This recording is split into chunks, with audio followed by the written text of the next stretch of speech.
Okay, so Batman v Superman is 3 weeks away, and to celebrate that fact, I'm going to be reviewing the Dark Knight trilogy and Man of Steel before Batman v Superman hits cinemas, so let's start with Batman Begins.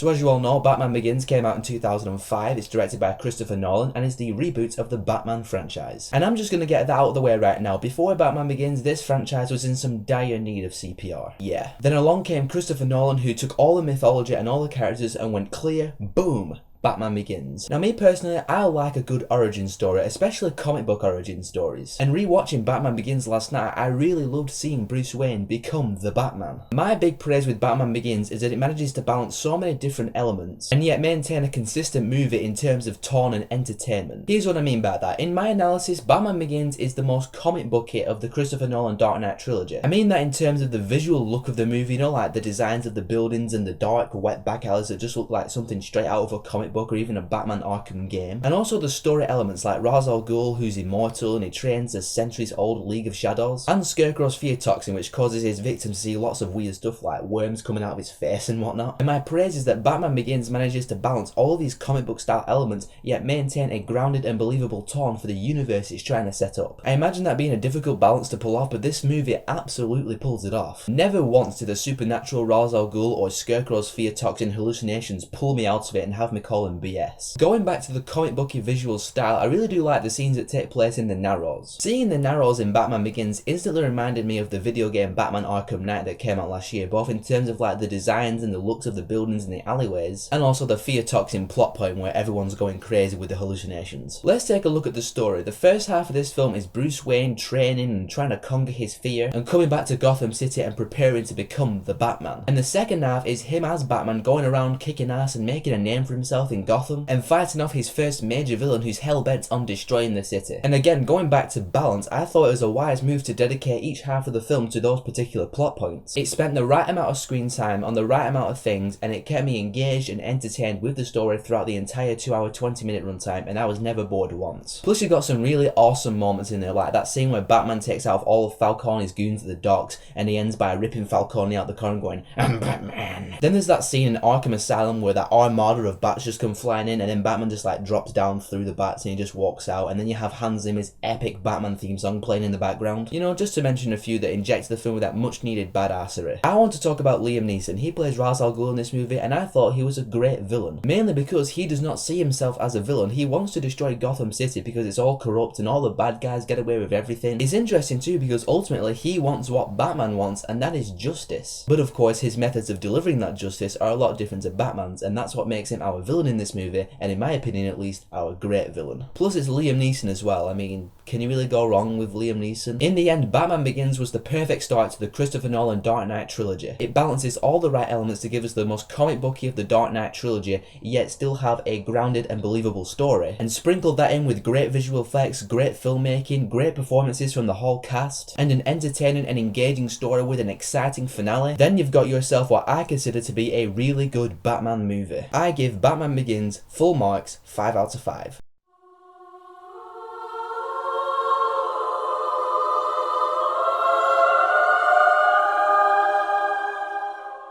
This is exactly what a reboot should be. In fact, looking into some trivia for this film, Batman Begins actually inspired the James Bond producers to reboot the James Bond franchise, thus a year later we got Casino Royale. So thank you, Batman Begins. So like I said at the start, Batman vs Superman is 3 weeks away. I'm going to be reviewing the Dark Knight trilogy and Man of Steel before Batman vs Superman comes out on the 25th of March. So stay tuned next week for my review of the Dark Knight. So I got a couple of questions for you guys. Number one, what do you think of Batman Begins? And number two, what is your favourite reboot movie of all time? And I mean, what film rebooted a franchise like perfectly, like compared to the last film? For me, I'd probably say Batman Begins, because obviously we had Batman and Robin before this, and then we got Batman Begins. So for me, Batman Begins is probably the best reboot movie of all time. But whatever your thoughts are, tell me in the comments below. And if you like this stuff and you want to see more of my stuff, then be sure to subscribe to my channel, because I got stuff coming to you guys all the time.